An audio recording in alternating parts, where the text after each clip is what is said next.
Hello everyone, welcome back to a online solution. आज मैं आपको क्लास 10th का एनसीईआरटी का केमिस्ट्री साइंस में केमिस्ट्री का जो पहले लेसन है रासायनिक समीकरण एवं रासायनिक अभिक्रियाएं एवं समीकरण, okay, chemical equations and chemical reactions and equation, इसमें जितना सारा ऑब्जेक्टिव इंपॉर्टेंट ऑब्जेक्टिव है वो मैं आज इस वीडियो में कंप्लीट करने वाला हूँ। कम से कम यहाँ पे मैं आपके लिए 50 ऑब्जेक्टिव लाया हूँ, हिंदी और इंग्लिश दोनों में। ओके, सो आप किसी भी बोर्ड से हो आराम से इस वीडियो को देखें और आगे बढ़ते हैं। तो पहली बार चैनल पे आ रहे हो तो सब्सक्राइब करना मत भूलिएगा, ताकि हमारे आने वाली हर वीडियो का नोटिफिकेशन आपके पास मिलते रहेगा। एंड घंटा का बटन जरूर दबाइएगा, ऑल पर प्रेस करना, तो आपको मेरी हर वीडियो का मैसेज मिलते रहेगा। ओके, चलिए पहले पूरे क्लास को अच्छे ध्यान से पढ़ते हैं, उसके बाद फिर नीचे कमेंट करेंगे। तो नीचे डिस्क्रिप्शन में दिया हुआ मेरे से कॉन्टेक्ट करने का लिस्ट।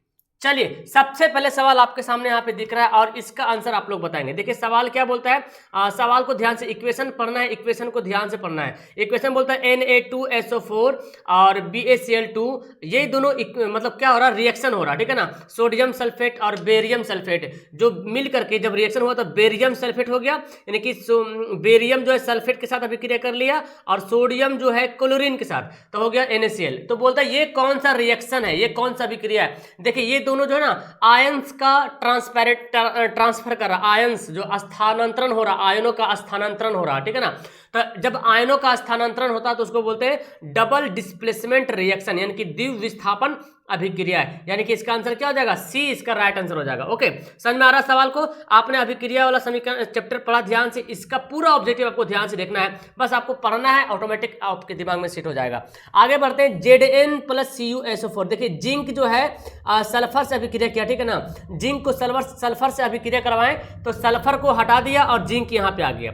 मतलब जिंक जो है कॉपर से ज्यादा अभिक्रियाशील है। ओके, इसलिए जिंक जो है कॉपर को हटा दिया तो जिंक सल्फेट बन गया, कॉपर अलग हो गया। तो ये बोला कौन से अभिक्रिया है, तो किसी एक का विस्थापन हो गया। यहाँ पे देखिए क्या हो गया, कॉपर हट गया, कॉपर का विस्थापन हो गया, तो इसको बोलेंगे विस्थापन अभिक्रिया। क्या बोलेंगे, विस्थापन, यानी कि डिसोसिएशन बोलो या तो डिस्प्लेसमेंट रिएक्शन ही बोल सकते डायरेक्ट। ओके, इसको डिस्प्लेसमेंट रिएक्शन बोलेंगे। ओके, डिस्प्लेसमेंट रिएक्शन बोलेंगे। ओके, आगे देखिए सवाल, जब मैग्नीशियम फीता को जलाया जाता है तो उत्पन्न आग की लौ होती है। जब मैग्नीशियम के फीता को जलाते हैं ना तो जो आग की जो लौ निकलती है उसका कलर कैसा होता है, पीली होती है, नीली या चमकीला उजला या लाल। तो याद कीजिएगा चमकीला उजला होता है जब मैग्नीशियम फीता को जलाते हैं, तो है ना क्या होता है, उसका कलर जो है चमकीला उजला होता है, ठीक है ना, ऑप्शन सी। चलिए आगे सवाल पढ़ते हैं। बोलता है क्या, एक जांच परख नली में लिए गए विलयन में एक लोहे की कील को डुबा दिया जाता है। मतलब एक मान लें कि ये है विलयन, इसमें लोहा के कील डुबा दिया, ठीक है ना। तो आधे घंटे के बाद देखें क्या कि विलयन का कलर बदल गया। ओ माय गॉड, यानी कि विलयन का कलर देखें तो इसका कलर चेंज हो गया। तो उस जांच परख नली में विलयन पहले कौन सा था, तो देखो पहले जो विलयन एक्चुअली पहले CuSO4 कॉपर सल्फेट विलयन था, उसमें मैंने क्या मिलाया, लोहा मिलाया, कील, लोहे की कील मतलब Fe मिला दिया।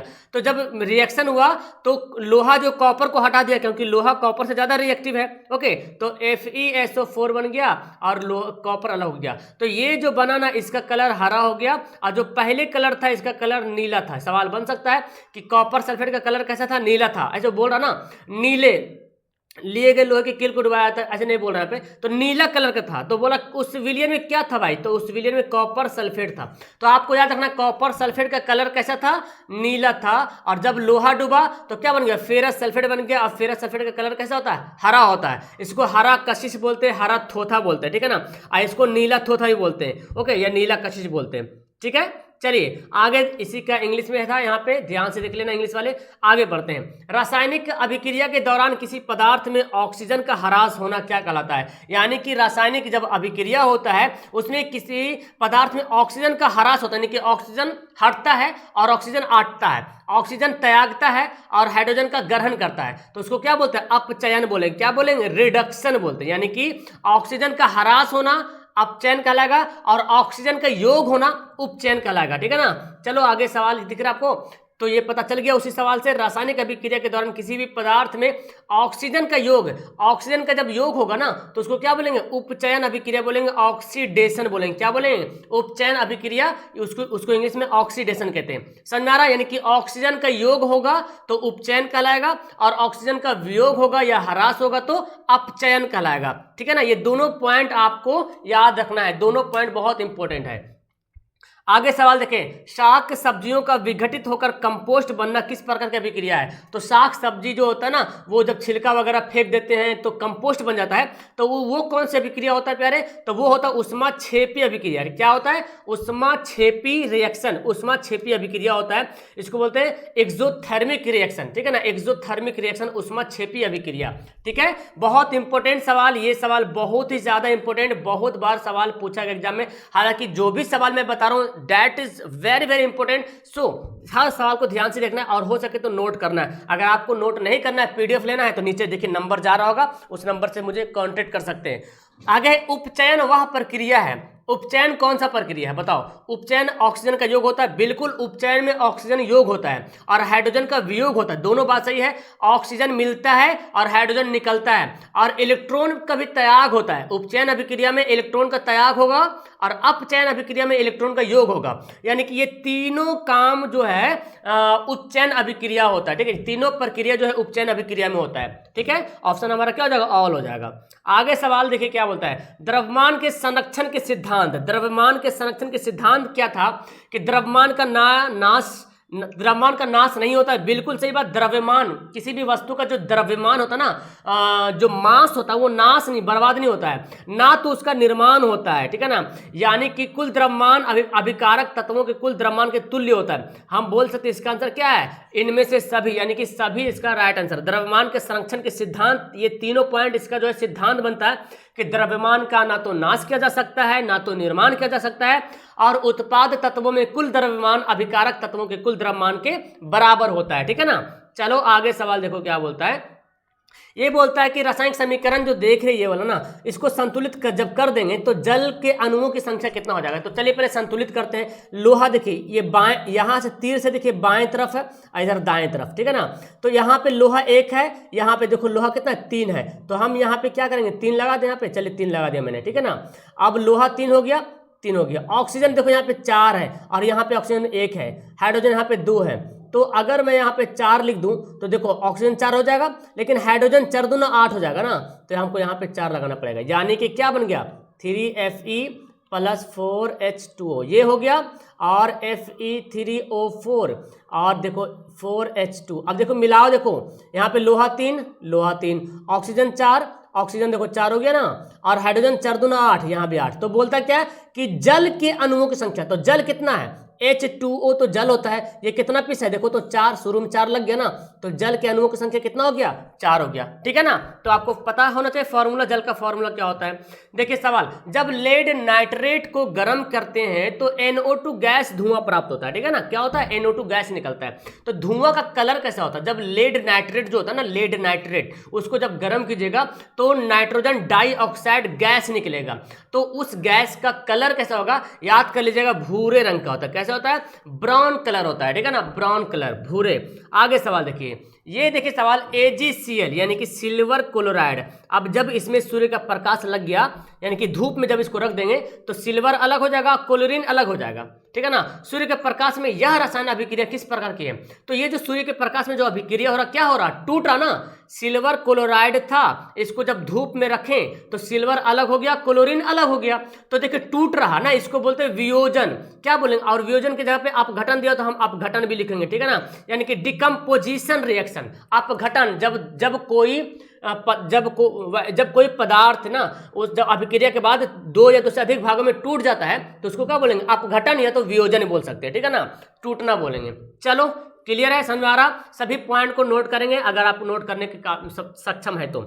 आगे है, जिन अभिक्रियाओं में ऊर्जा अवशोषित होती है, यानी कि जिन अभिक्रिया में ऊर्जा अवशोषित होती है, यानी कि ऊर्जा या उष्मा का अवशोषण होता है, उष्मा एब्जॉर्ब होता है, उस अभिक्रिया को क्या कहते हैं? उष्मा शोषी या उष्मा छेपी या वियोजन। तो देखिए उष्मा अवशोषित से पता चल रहा उष्मा शोषी है ना। तो याद कीजिएगा, जिस अभिक्रिया में उष्मा का अवशोषण होगा उसको बोलेंगे उष्मा शोषी बोलेंगे, यानी कि उष्मा का अवशोषण हो रहा। अगर उष्मा का बाहर निकलना, अगर उष्मा बाहर निकलेगा, ठीक है ना, अगर उष्मा बाहर निकलेगा तो बोलेंगे उष्मा छेपी। याद कर लीजिएगा, अगर किसी अभिक्रिया में उष्मा बाहर निकलता है तो उसको क्या बोलेंगे? उष्मा छेपी अभिक्रिया बोलेंगे। ठीक है ना, चलिए लास्ट में आपको एक होमवर्क देने वाला हूं। आगे सवाल देखो, ये Fe लोहा है, कॉपर सल्फेट है, तो जान रहे कॉपर सल्फेट को तो लोहा हटा देगा। अभी यही था ना विलियन, यही विलियन था कि कॉपर सल्फेट के विलियन में लोहा डाले थे तो कॉपर को हटा दिया लोहा और FeSO4 बन गया। इसी का कलर था क्या, इसी का कलर हरा हो गया था और ये जो था क्या था, नीला कलर था। तो बोला गया यह अभिक्रिया कौन सा हो रहा, भाई देखो विस्थापन हो रहा ना, लोहा जो है कॉपर को हटा दिया, कॉपर विस्थापित हो गया, कॉपर क्या हो गया, विस्थापित हो गया, डिस्प्लेसमेंट रिएक्शन बोलेंगे, ठीक है ना, विस्थापन अभिक्रिया। ठीक है, समझ में आ रहा, बहुत ही आसान सवाल है प्यारे ये वाला।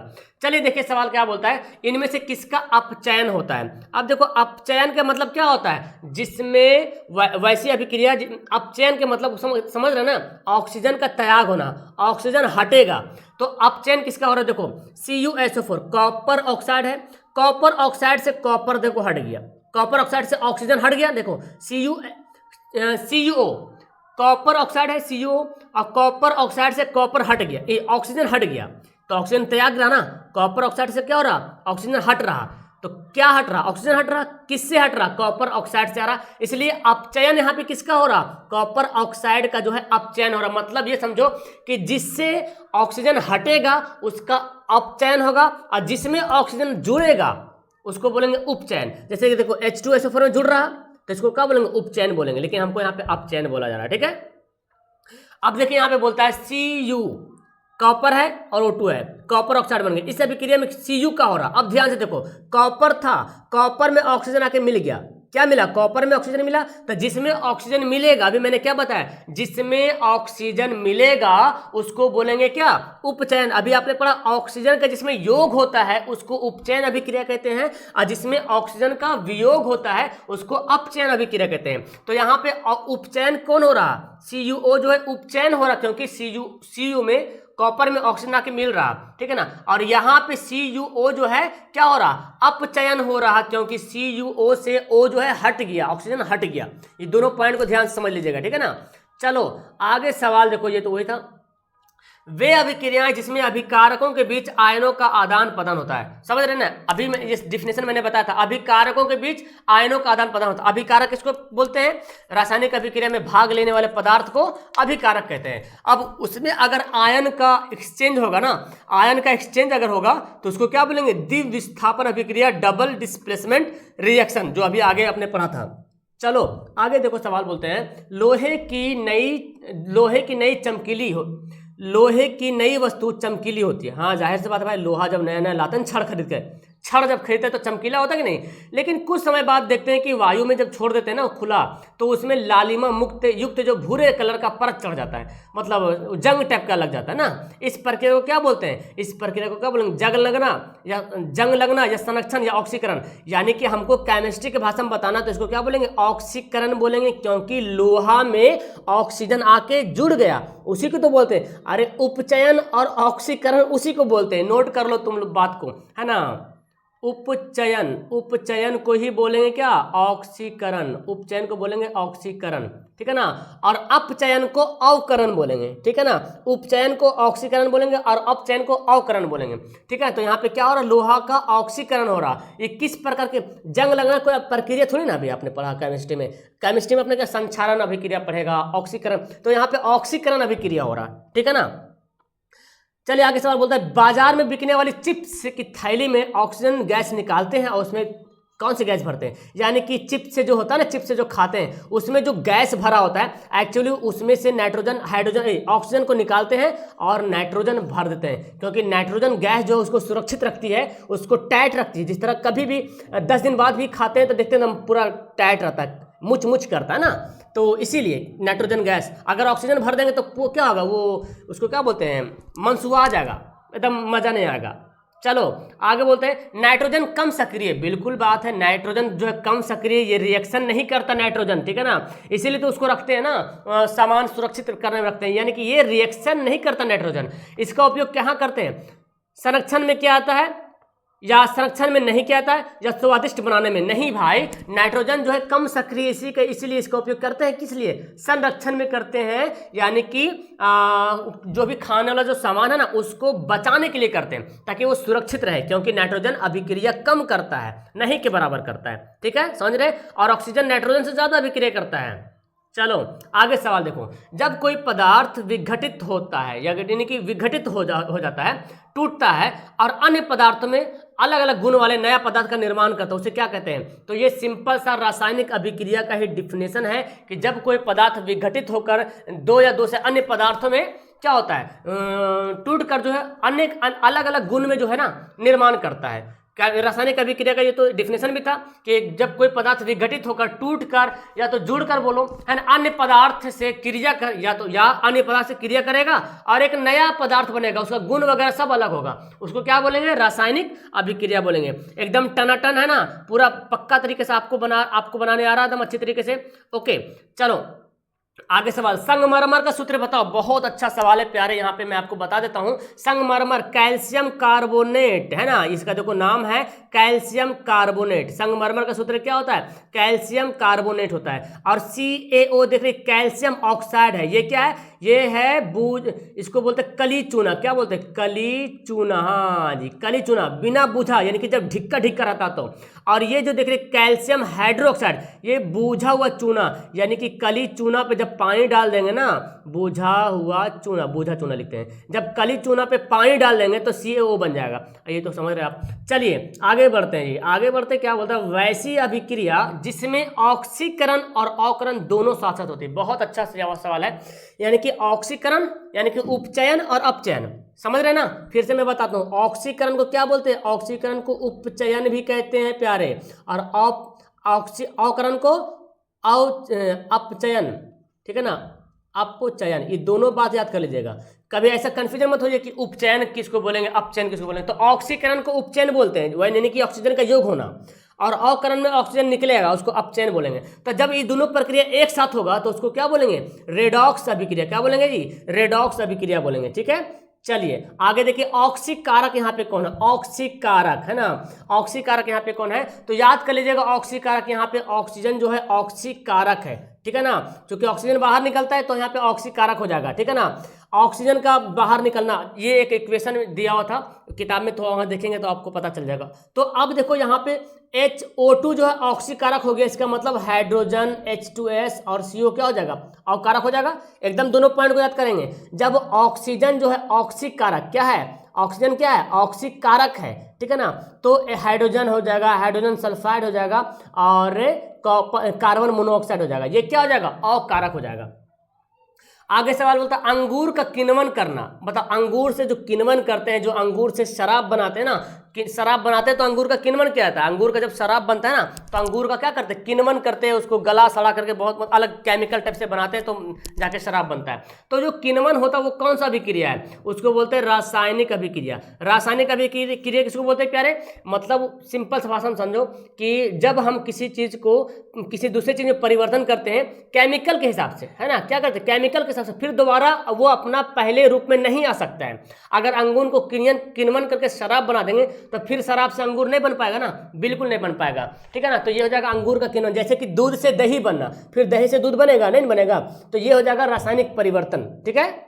चलो, जिस अभिक्रिया में अवक्षेप बंध का निर्माण होता है उस अभिक्रिया को क्या कहते हैं? तो नाम से पता चला अवक्षेप का निर्माण होता है, ठीक है ना। अवक्षेप, तो उसको क्या बोलेंगे? अवक्षेपन अभिक्रिया। ये तो खैर नाम से ही पता चल रहा, अवक्षेपन अभिक्रिया यानी कि अवक्षेप का निर्माण होना। दानेदार जस्ता देखिए, यानी कि Zn और सल्फ्यूरिक अम्ल H2SO4 अभी पढ़ रहे थे, और इसका जब रिएक्शन कराएं तो जस्ता तो हाइड्रोजन को हटा देगा, तो ZnSO4 बन जाएगा और हाइड्रोजन जो है साइड हो जाएगा। तो बोलता कौन सा गैस निकलेगा? बोलो, तो हाइड्रोजन गैस निकल गया। कौन सा गैस निकला? हाइड्रोजन गैस निकल गया। Okay, option number B. समझ में आ रहा है? एकदम एक एक पॉइंट में समझा रहा हूँ आपको। और हाँ, वीडियो को लाइक वाइक करना भूलना मत। पहली बार आ तो चैनल को एकदम सब्सक्राइब कर लेना, हमारे आने वाली हर वीडियो का नोटिफिकेशन मिलेगा। ओके, और अगर आप चाहते हो PDF नोट्स लेने के लिए तो भाई नीचे देखो नंबर जा रहा होगा, उस पर आप पेमेंट करो, स्क्रीनशॉट भेजो, आपको ग्रुप में ऐड कर दिया जाएगा, या तो आपको नोट्स वगैरह मिल जाएगा, ठीक है। इनमें से कौन सा उत्पाद लेड नाइट्रेट को गर्म करने पर प्राप्त होता है? लेड नाइट्रेट को जब गर्म करते हैं ना, PbNO3 है ना, PbNO3 जब इसको गर्म करते हैं तो नाइट्रोजन डाइऑक्साइड और ऑक्सीजन निकलता है, ठीक है ना। नाइट्रोजन डाइऑक्साइड और ऑक्सीजन निकलता है, याद करेंगे, नाइट्रोजन डाइऑक्साइड और ऑक्सीजन निकलेगा, ठीक है। चलिए आगे सवाल है, इस अभिक्रिया में अपघटन अभिक्रिया कौन है? अपघटन समझ में आ रहा? अपघटन मतलब टूटना, एक बड़ा सा रहेगा अभिक्रिया, उसको टूट के दो से बन जाएगा। अब देखो यहाँ पे टूट रहा है, ये देखो यहाँ पे NaOH है ना, तो Na जो है देखो का कि NaCl के साथ अभिक्रिया कर लिया, और ये इसके, तो ये तो हो गया द्विविस्थापन ना, पहले वाला क्या हो गया द्विविस्थापन अभिक्रिया, डबल डिस्प्लेसमेंट। और यहाँ पे देखो, यहाँ तो भाई कुछ भी नहीं हो रहा, ये तो अलग ही है यहाँ पे, ये देखो टूट रहा। पोटेशियम क्लोराइड जो है, पोटेशियम क्लोरीन ऑक्साइड, ये जो टूट के देखो अलग अलग पोटेशियम क्लोराइड और ऑक्सीजन बन रहा, तो ये टूटा, बड़ा सा था और टूट के देखो बन गया। तो जो टूटेगा ना उसी को बोलेंगे अपघटन अभिक्रिया। क्या बोलेंगे? अपघटन अभिक्रिया। और ये देखो जुड़ रहा, तो इसको बोलेंगे संयोजन अभिक्रिया। और अपघटन को वियोजन भी कहते हैं प्यारे, है ना, अपघटन को वियोजन भी कहते हैं, दोनों नाम याद रखेंगे, अपघटन को वियोजन भी कहते हैं, डिकम्पोजिशन बोलेंगे। ओके, चलिए आगे बढ़ते हैं। द्विविस्थापन अभिक्रिया कौन? तो द्विविस्थापन तो समझ में आ जाएगा, बड़ा वाला जो केमिकल वाला रिएक्शन रहेगा वही वाला होगा। देखिए यहाँ पे सिल्वर जो है क्लोरीन के साथ चल गया, सिल्वर क्लोराइड हो गया, और सोडियम जो नाइट्रोजन डाइऑक्साइड के साथ हो गया। ओके, तो सोडियम नाइट्रेट हो गया। तो ये देखो बन गया ना, इसी को बोलेंगे द्विविस्थापन अभिक्रिया। ये क्या हो रहा, पहला नंबर क्या हो रहा है, ये देखो संयोजन हो रहा, संयोजन अभिक्रिया। ये भी देखो मिल रहा ना संयोजन अभिक्रिया, ये भी देखो मिल रहा संयोजन अभिक्रिया। ओके, चलो समझते जाएंगे ध्यान से। विस्थापन मतलब भाई साहब एक ही चीज होगा, एक ही पीस होगा। देखो तो यहाँ पे कैल्शियम कार्बोनेट टूट रहा, अब बोलो कैल्शियम कार्बोनेट टूट रहा तो क्या हो रहा, कौन सा अभिक्रिया हो रहा, संयोजन की वियोजन, ये हो रहा वियोजन अभिक्रिया जिसको अपघटन कहते हैं। और यहाँ देखो कैल्शियम जो है क्लोरीन के साथ मिल गया और ये इसके साथ मिल गया, तो ये द्विविस्थापन हो रहा जी, है ना। लेकिन यहाँ देखो लोहा कॉपर को हटा दिया यहाँ से, वही वाला जो अभी पढ़ रहे इक्वेशन, लोहा जो कॉपर को हटा दिया तो फेरस सल्फेट हो गया, यही हो रहा विस्थापन अभिक्रिया प्यारे, ठीक है ना। और ये देखो ये भी डबल डिस्प्लेसमेंट, डी वाला डबल डिस्प्लेसमेंट। इन एकदम क्या बोलते हैं, ऑपरेशन कर करके चीड़ फाड़ करके पढ़ेंगे हम लोग, ठीक है, एकदम टेंशन नहीं लेना है। कौन एक अपघटन अभिक्रिया का उदाहरण नहीं है, मतलब अपघटन अभिक्रिया का उदाहरण कौन नहीं है? तो देखो ये तो अपघटन है, देखो टूट रहा ना, और ये भी देखो टूट रहा, तो ये देखो जुड़ रहा ना, ये जुड़ रहा ना, ये क्या हो जाएगा, ये जो है संयोजन अभिक्रिया हो जाएगा। क्या हो जाएगा? संयोजन अभिक्रिया। तो यही तो है जो अपघटन अभिक्रिया का उदाहरण नहीं है। अब भोजन का, शरीर में भोजन पचने तो उसमें क्षेपी अभिक्रिया बोलते हैं ना जी, है ना, उपचयन भी बोलते हैं, उसमें क्षेपी बोलते हैं। चलो आगे देखो, यहाँ पे एक सवाल है कि रेडॉक्स अभिक्रिया कौन है, यहाँ पे रेडॉक्स अभिक्रिया पहचानना है। तो ये तो भाई कैल्शियम कार्बोनेट टूट के बन रहा है, ये तो रेडॉक्स होगा नहीं यहाँ पे। चलिए आगे देखो कॉपर से ऑक्सीजन हट गया, और देखो ये हो गया, कॉपर से ऑक्सीजन हट गया, यानी कि कॉपर ऑक्साइड का क्या हो गया, अपचयन हो रहा, क्योंकि ऑक्सीजन हट रहा, और हाइड्रोजन में जाके जुड़ रहा, देखो O, तो हाइड्रोजन का क्या हो रहा, बताओ, हाइड्रोजन का उपचयन हो रहा, तो दोनों हो गया ना। देखिए जिंक, यहाँ पे देखिए जिंक ऑक्साइड, देखो यहाँ पे इसमें जिंक से जो है ऑक्सीजन हटा, और यहाँ पे कार्बन ऑक्सीजन जुड़ गया, तो यहाँ से ऑक्सीजन हट रहा, ऑक्सीजन को हटना क्या होता है, ऑक्सीजन का हटना अपचयन होता है, और जब ऑक्सीजन जुड़ेगा तो उपचयन होगा। तो ये दोनों में जो है ना, दोनों जो रिएक्शन है ये दोनों रेडॉक्स अभिक्रिया है। एकदम दोनों को दिमाग में सेट कर लीजिए, कौन रेडॉक्स अभिक्रिया प्यारे, ठीक है ना। सवाल पूछेगा तो एग्जाम में छाप के आने का। चलो आगे बोलता है दहन का पोषक नहीं है, समझ रहे हैं, दहन का पोषक नहीं, यानी कि पोषक कहते हैं जो जलने में मदद नहीं करता है, ठीक है ना, जो जलने में मदद नहीं करता है। वायु जलने में मदद करता है, क्लोरीन करता है, नाइट्रोजन करता है, मैग्नीशियम जी। तो यहाँ पे मैग्नीशियम जो है जलने में मदद नहीं करता, ठीक है ना, यानी कि मैग्नीशियम क्या है, दहन का पोषक नहीं है, ठीक है ना। यानी कि वायु जो है जलने में मदद करता है, क्लोरीन भी जलने में मदद करता है, नाइट्रोजन भी जलने में मदद करता है। ओके, आगे सवाल देखते हैं, सिल्वर क्लोराइड का रंग कैसा होता है, सिल्वर क्लोराइड का रंग कैसा होता है? तो सिल्वर क्लोराइड का रंग याद कीजिए श्वेत होता है, सादा व्हाइट होता है। और अगर आपसे बोला जाए silver iodide, AgI, silver iodide का रंग जो होता है पीला होता है, ठीक है ना। सिल्वर क्लोराइड का रंग श्वेत होता है और सिल्वर आयोडाइड का रंग पीला होता है। पूछ सकता है सवाल में। श्वसन किस प्रकार का विक्रिया है प्यारे? जब हम सांस लेते हैं ना, तो वो कौन सा विक्रिया है? तो जब सांस लेते हैं तो क्या होता है, उष्मा निकलता है बाहर, ऐसे कीजिए, मुंह को फाड़ के देखिए, हीट निकलेगा, तो जिसमें उष्मा निकलेगा उसको क्या बोलेंगे, उष्मा क्षेपी अभिक्रिया। क्या बोलते हैं? उष्मा क्षेपी, यानी कि एक्सोथर्मिक। चलिए, लोहे से जिंक को लेपित करने की क्रिया को क्या कहते हैं? जब लोहा पे जब जंग लगने के लिए हम क्या करते हैं, बचाते हैं ना कि जंग ना लगे, उसको क्या करते हैं, पेंट कर देते हैं। जिंक जस्ता से क्या करते हैं, लेपित करते हैं, उसको बोलते हैं गैल्वेनीकरण, गैल्वेनाइजेशन। क्या बोलेंगे, गैल्वेनीकरण बोलते हैं या गैल्वेनाइजेशन भी बोल सकते हैं, ठीक है ना। Option number B. आगे सवाल, ऊष्मा के द्वारा की गई वियोजन अभिक्रिया को क्या कहते हैं? अब देखो भाई, ऊष्मा के द्वारा करेंगे तो क्या बोलेंगे, ऊष्मीय वियोजन बोलेंगे, है ना। विद्युत के द्वारा अगर वियोजन होगा तो विद्युतीय वियोजन होगा। आणविक के द्वारा वियोजन होगा तो उसको, अणु के द्वारा वियोजन होगा तो आणवीय वियोजन होगा, आणविक वियोजन होगा, ठीक है ना। तो ये तीनों याद करें, वियोजन 3 प्रकार का हो गया, विद्युतीय वियोजन, ऊष्मीय वियोजन और आणविक वियोजन, ठीक है ना। तो ऊष्मा, जिसमें ऊष्मा के द्वारा वियोजन होगा उसको बोलेंगे ऊष्मीय वियोजन, ठीक है। जिंक तथा लेड कॉपर की अपेक्षा क्या होता है भाई, जिंक और लेड कॉपर की अपेक्षा बहुत ही अधिक अभिक्रियाशील होता है। कॉपर तो बहुत एकदम नीचे में पायदान पे, जिंक लेड जो है कॉपर से ज्यादा अभिक्रियाशील होता है, ठीक है ना, कॉपर से ज्यादा।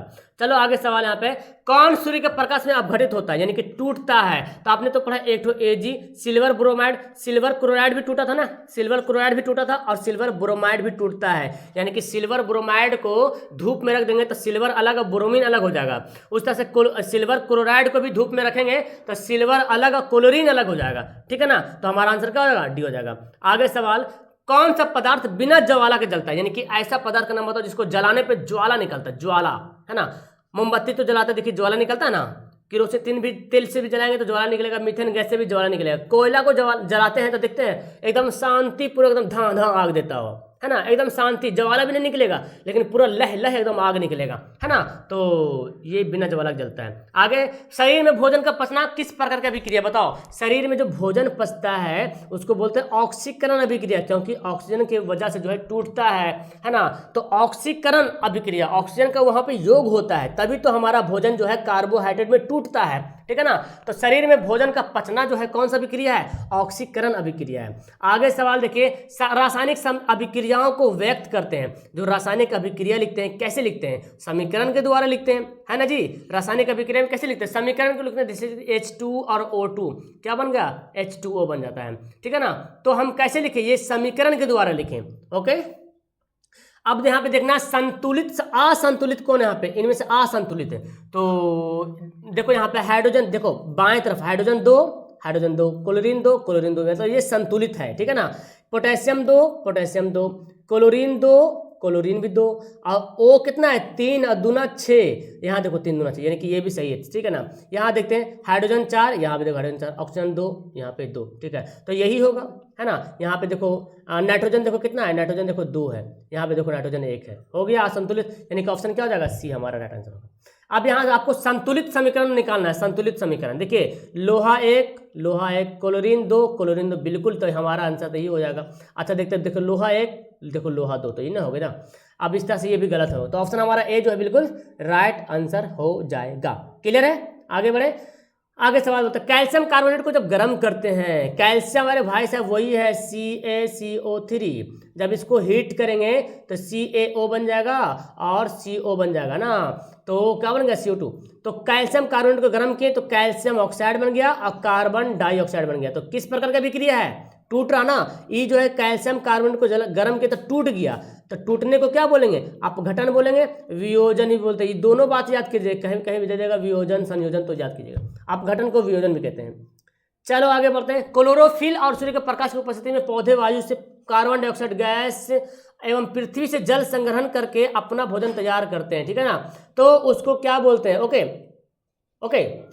जब क्लोरोफिल और सूर्य के प्रकाश की उपस्थिति में हम क्या करते हैं, प्रकाश संश्लेषण होता है, तो जो प्रकाश संश्लेषण आपसे अपना भोजन ग्रहण करता है, यानी कि पौधा जो अपना भोजन बनाता है प्रकाश संश्लेषण की वजह से, तो उस अभिक्रिया को क्या बोलेंगे, प्रकाश रासायनिक अभिक्रिया को बोलेंगे, क्या बोलेंगे, प्रकाश रासायनिक अभिक्रिया बोलेंगे। आगे सवाल है, सिल्वर नाइट्रेट के जलीय विलयन में सोडियम क्लोराइड का जलीय विलयन डालने पर, सिल्वर AgNO3 इसका जलीय विलयन है और इसमें क्या किए, सोडियम क्लोराइड NaCl डालें, तो पता क्या हो जाएगा, सिल्वर जो है क्लोरीन से जाके मिल जाएगा, है ना, यानी कि AgCl हो जाएगा और सोडियम जो नाइट्रेट NaNO3।